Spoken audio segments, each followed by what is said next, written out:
Salut à toi, bienvenue dans cette toute nouvelle vidéo. Donc aujourd'hui, j'ai le plaisir de te retrouver dans un appartement, donc toujours dans la vieille ville d'Antibes, en compagnie de mon maître d'œuvre Damien. Et donc nous allons t'expliquer le déroulement de ma dernière opération de promotion. Donc c'est une opération de construction. J'ai acheté une bâtisse à la base, je l'ai rasée et nous sommes en train de construire 2 immeubles. Avant toute chose, n'oublie pas de t'abonner à mes réseaux sociaux ainsi qu'à ma chaîne YouTube.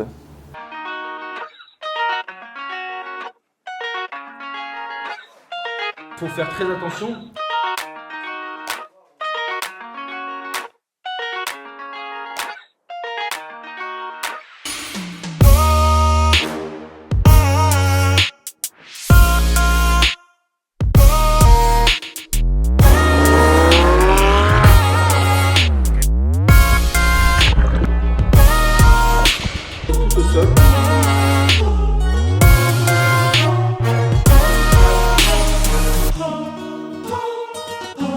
Donc cette année, j'ai décidé de me lancer de plus en plus vers la promotion immobilière et la construction puisque ce sont des opérations encore plus rentables. En fait, au début, tu commences par des opérations d'achat-revente, on va dire assez classiques, c'est-à-dire que tu achètes par exemple un studio que tu vas transformer en 2 pièces, en 2 pièces, en 3 pièces. Petit à petit, avec le temps, j'ai augmenté et aujourd'hui, je me tourne vers la promotion puisqu'on est sur des opérations plus techniques et forcément plus rentables. Donc cette opération, pour te résumer rapidement, c'est une bâtisse que j'ai achetée au cœur de la vieille ville du Vieil Antibes, encore une fois. Ce qui est intéressant dans cette opération, c'est que j'ai acheté cette bâtisse tout à fait au prix du marché. C'est-à-dire que je n'ai pas fait une bonne affaire à l'achat, sauf que j'ai acheté un potentiel. Et le potentiel, c'est quoi? C'est de pouvoir raser cette bâtisse et y construire à la place 2 immeubles. Donc comment ça s'est passé? J'ai signé un compromis d'achat avec en condition suspensive l'acceptation du permis pour la construction de ces 2 immeubles et j'ai signé en stipulant que je deviendrais donc propriétaire si et seulement si je pouvais construire un minimum de 600 mètres carrés. Donc forcément, donc j'ai eu de la chance puisque j'ai eu un permis avec acceptation de 750 mètres carrés. Si j'avais eu un refus de permis, en mettant donc cette condition suspensive, bien évidemment, le compromis aurait été caduc et je ne serais pas devenu propriétaire de ce bien. Donc comment ça s'est passé? J'ai signé le compromis d'achat, j'ai fait donc la dépose de permis en compagnie d'un architecte. Donc avec l'architecte, nous avons travaillé ensemble sur tout l'aspect extérieur du bien en respectant les règles en vigueur du PLU. Donc le PLU, je te rappelle que c'est le plan local d'urbanisme. Nous avons donc déposé ce permis. Au bout d'un mois, l'urbanisme nous a répondu en nous indiquant quelques petites modifications à implémenter au permis de construire. Nous avons fait ces modifications et ensuite nous avons eu un permis accepté. Une fois le permis accepté, j'ai donc signé l'acte définitif pour devenir propriétaire et donc commencer les travaux. Alors pour ce qui est des travaux, comme pour moi c'était la première fois que je faisais une opération de construction, autant en rénovation je peux tout à fait gérer un chantier, autant en construction je n'ai pas les connaissances pour. Qu'est-ce que j'ai fait? J'ai pris donc un maître d'œuvre, un professionnel qui va se présenter à toi et donc ce maître d'œuvre a lui missionné une équipe de professionnels et c'est cette équipe de professionnels qui va gérer mon chantier de construction. Donc je vais laisser Damien ici d'abord se présenter, t'expliquer qui il est, son parcours et ensuite il va parler du début donc, de cette construction sur Antibes. Bonjour à tous, merci Caroline. Écoutez, moi j'ai travaillé de longues années, une dizaine d'années dans le groupe Bouygues Construction à Paris. J'ai toujours eu aussi une société de rénovation à côté importante sur Paris. Ensuite, je suis descendu sur la Côte d'Azur où là j'ai travaillé pour FH Construction. Et ensuite, j'ai développé ma société de maîtrise d'œuvre tout en gardant la grosse cellule travaux et rénovation. Voilà pour la présentation. Alors pour ce chantier-là, effectivement, c'est un chantier de construction, donc on a aussi des réglementations, des obligations, contrairement à la rénovation, c'est quand même structuré. Donc dans les mandataires, on a eu l'ingénieur béton qui lui s'occupe de calculer la résistance de toute l'opération et des plans béton et acier.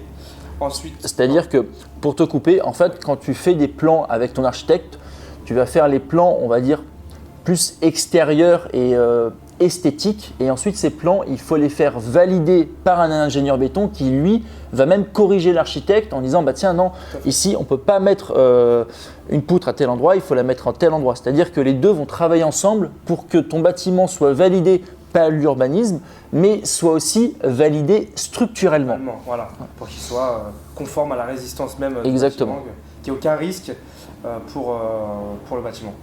Donc ensuite, on a l'ingénieur fluide, donc qui va gérer, c'est une décision qu'on a prise sur ce chantier-là, c'est de prendre un bureau d'études fluide qui va gérer tout ce qui est électricité, plomberie et chauffage, parce que c'est un gros chantier avec plusieurs logements, donc il faut tout dimensionner, tout calibrer pour que tout fonctionne.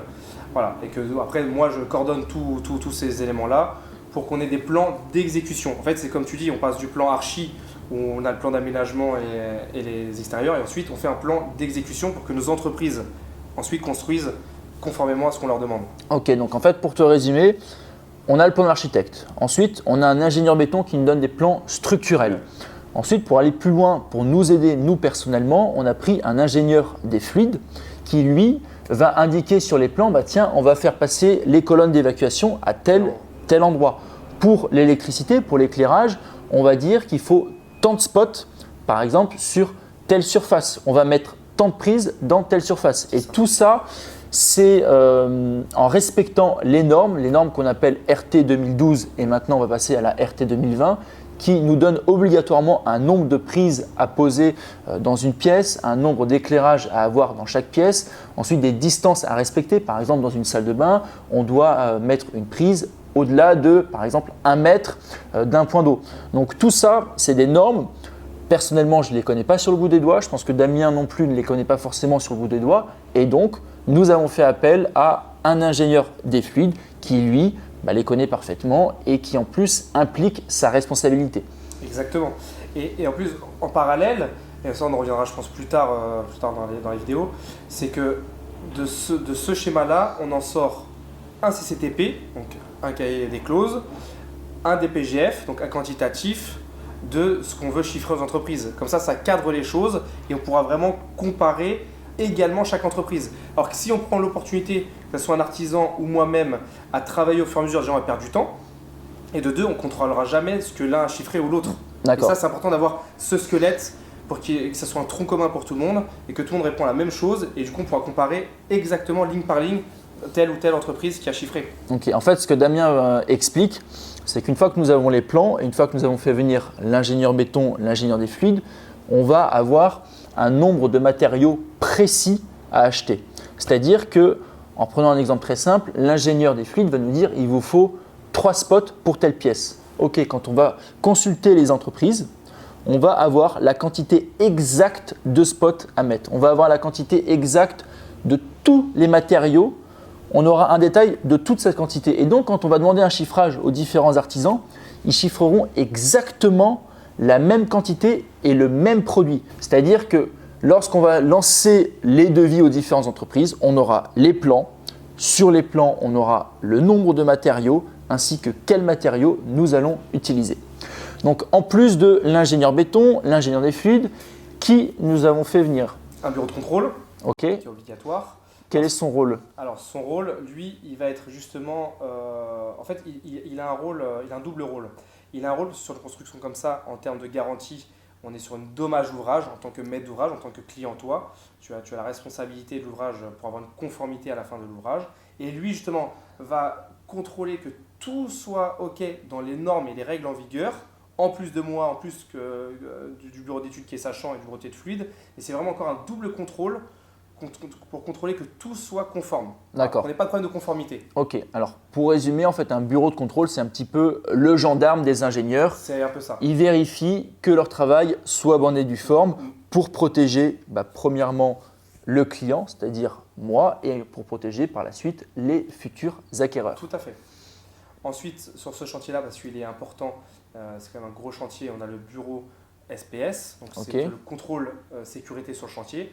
Donc lui, il est contrôle qu'il n'y ait pas d'accident de chantier, il contrôle tous les accès d'installation chantier par rapport aux riverains, par rapport aux accès, les livraisons, et aussi il a un droit de regard sur la sécurité future. Par exemple, les garde-corps. D'accord. Ni plus ni moins, lui, il a un droit de regard sur les garde-corps. En disant oui, c'est le bon matériau parce que si vous louez ou si vous vendez à certaines personnes, il faut que le garde-corps résiste en cas de chute. Le bureau de contrôle, c'est sa mission, mais le coordinateur sécurité a aussi une mission finale. D'accord, ok.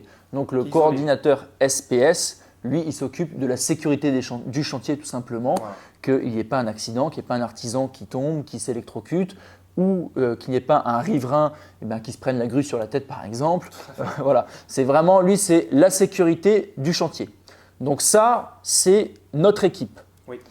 Ensuite, comment ça se passe? Donc, une fois qu'on a cette équipe, une fois qu'on a les plans, une fois qu'on a les matériaux, une fois qu'on a les quantités, on va donc mandater des artisans. Tout à fait. On va faire ce qu'on appelle une consultation, comme on le ferait dans beaucoup de domaines d'ailleurs. On fera une consultation d'entreprise. Le premier lot qu'on a fait avec Caroline, ça a été le lot terrassement gros œuvre. C'est la première étape. On va creuser pour faire les fondations et ensuite commencer notre béton. Donc ça a été un des premiers lots qu'on a fait. Et justement, on est passé, tu te rappelles, par le CCTP et la DPGF, ce qui a fait qu'on a pu comparer nos entreprises et choisir pas forcément la moins chère ou la plus chère, celle qui était au bon prix et au plus juste par rapport à ce qu'on attendait par notre chantier. Ça, c'est important de le préciser. Et donc, nous avons trouvé une entreprise qui a donc fait la démolition et qui est en train de préparer la construction.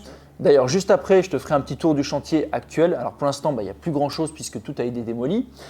Et d'ailleurs, on va demander à Damien comment s'est passé le processus de démolition, comment ils ont procédé pour démolir, puisqu'on n'est pas sur une démolition classique, on va dire à la masse dans un appartement. Là, on a démoli un bâtiment complet avec des machines. Tout à fait. Et en plus, la particularité sur ce chantier-là, c'est qu'on était obligé de conserver des façades. Ouais. Donc c'est encore, là, on est vraiment Plus dans technique, ouais. On est plus technique, c'est la grosse démolition et pointilleuse. Alors, qu'est-ce qui s'est passé? Ici, on a fait une démolition mécanique. D'accord. Donc avec une pelle, un croc qui broie, ni plus ni moins le béton. Comme Pac-Man dans les jeux vidéo, c'est un peu ça. Donc, avec un phasage en corrélation avec moi qui ai suivi ça, plus l'ingénieur béton. Et ensuite, vous le verrez sur le chantier d'ailleurs, on a dû tenir des façades, on a fait des renforts pour agrafer ni plus ni moins les façades pour pas qu'elles tombent côté riverain. Ok. Voilà. Alors, juste sur les façades, pourquoi on a conservé les façades? Malheureusement, pas de notre plein gré. C'est la mairie qui demandait de conserver ces deux façades-là, même si elles vont être modifiées extérieurement. Oui. Nous étions obligés de les garder. Pour l'histoire de la croqueuse, en fait, nous avons réussi à faire rentrer directement dans l'immeuble un engin et cet engin a tout démoli et forcément, ça a été un gain de temps. Je crois qu'en l'espace de 3 jours, tout a été démoli alors qu'à la masse, il aurait fallu peut-être un mois pour tout démolir. Tout à fait. Ouais. Donc, après, voilà, avec toute la logistique que ça comprend, les camions, etc. On a aussi fait l'installation de chantier provisoire, c'est-à-dire qu'il faut toujours clore notre chantier pour les questions de riverains et de sécurité des personnes. Voilà. Ensuite, on a démarré la phase terrassement. Ouais. Donc, il faut creuser pour faire nos fondations, bien évidemment. Et à ce sujet-là, on a une petite anecdote sur le chantier. L'intérêt d'un maître d'œuvre et l'intérêt aussi, comme Caroline, sur des constructions, même sur des grosses rénovations, l'intérêt de prendre des gens sachants, c'est aussi s'orienter vers l'optimisation. Parce que la chance qu'on a dans la construction, dans la rénovation, dans le domaine du bâtiment, c'est qu'il existe un panel monstrueux de choix et de modes opératoires. Par exemple, je ne vais pas rentrer dans les détails techniques parce que c'est assez compliqué, mais les fondations de ce bâtiment-là devaient être très profondes. Pourquoi? Parce qu'en fait, vous le verrez, on est dans le vieil Antibes, la mer est à quelques mètres de nous, et donc il fallait chercher le bon sol qui est très très profond pour échapper à l'eau, ce qu'on appelle des micropieux. Ces micropieux-là, c'est très très cher. C'est environ 10% du prix de la construction. Ouais, donc quand on a une construction qui a quasiment 2 millions d'euros, ça fait quasiment 200 000 euros juste pour les fondations. Les fondations. On n'a rien fait. Voilà. Et donc du coup, on a beaucoup travaillé, on a lu les pièces, les géotechniciens, l'ingénieur béton, justement avec tous les gens sachants qu'on avait, parce qu'on a aussi le géotechnicien qui a un rôle important.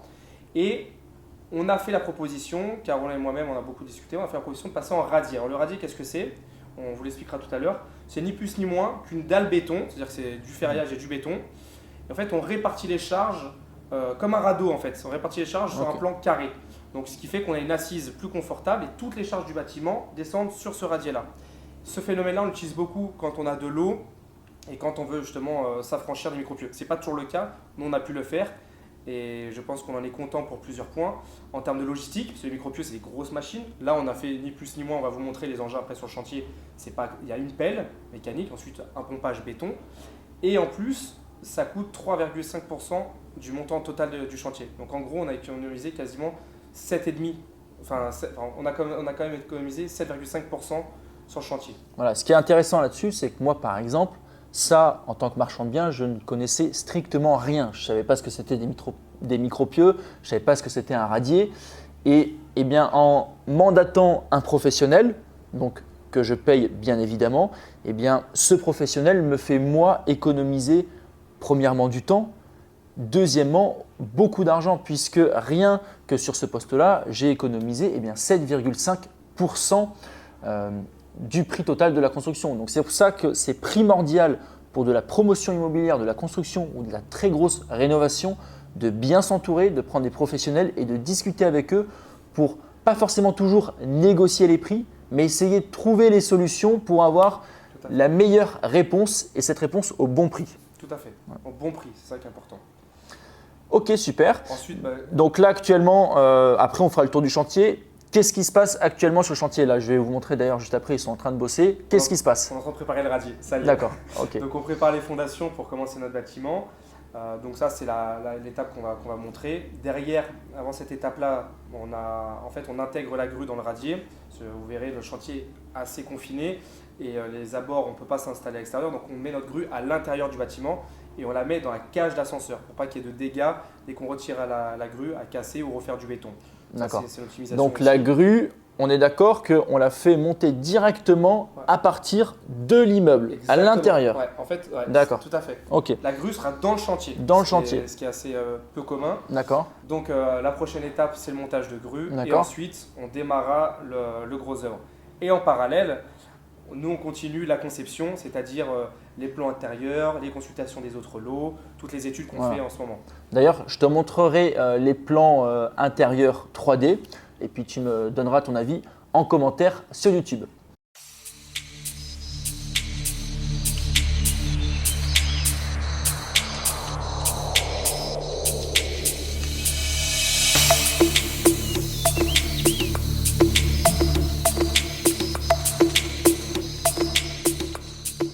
Avant que je t'emmène faire un petit tour sur le chantier, ce qui est intéressant de retenir dans cette vidéo, c'est que on est sur un projet important, on est sur des grosses sommes d'argent, on est à plusieurs millions d'euros. Donc, l'idée ici, ce n'est pas de vous dire voilà, c'est un projet qui va rapporter tant.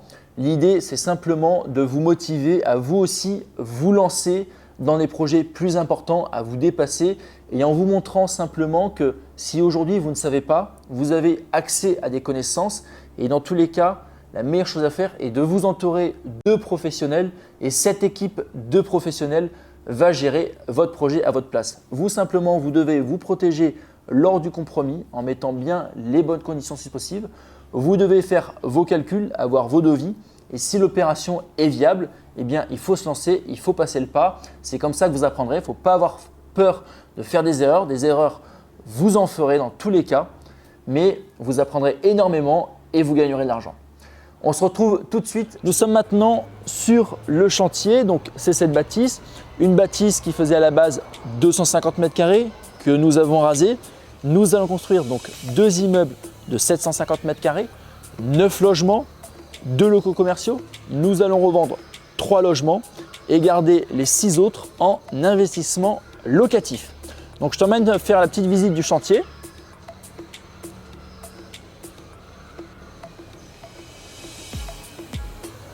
Donc tu vois, ça c'est la bâtisse de base. Alors nous avons gardé, comme on t'a dit tout à l'heure, les 2 murs en périphérie. C'est la mairie qui nous a obligés pour. Donc là, le permis qui est affiché.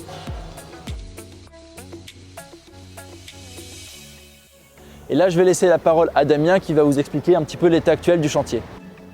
Et donc nous voilà sur le chantier. Alors Damien, explique-nous un petit peu actuellement ce qui se passe. Alors actuellement, c'est ce qu'on disait tout à l'heure, donc on est en train de préparer le radier. Donc on a terrassé jusqu'au fond de forme. Ensuite, on a mis ce qu'on appelle un bidim, c'est-à-dire une toile, des cailloux pour faire le drainage, ce qu'on appelle du ballast. Et là, il va y avoir un ferraillage complet plus le béton. qui va monter à peu près à cette hauteur. Et de cette dalle-là commencera la construction.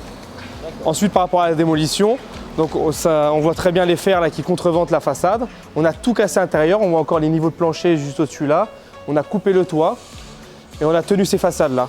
Et ensuite, on viendra agrafer la nouvelle structure à cette bâtisse et de l'extérieur, ça formera un unique bâtiment et les planchers de la réhabilitation coïncideront parfaitement avec le neuf.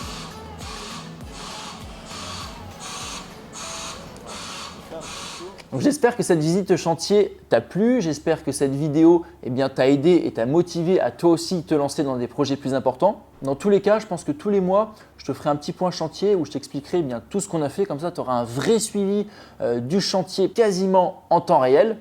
Alors, je t'ai préparé aussi une série de 5 vidéos. Tu as juste à cliquer sur le lien juste en dessous et tu recevras gratuitement 5 vidéos de conseils où je t'explique plein de choses sur l'immobilier. Je te retrouve la semaine prochaine et en attendant, je te souhaite une excellente journée et beaucoup de succès dans tous tes investissements immobiliers. Bonne journée à tous.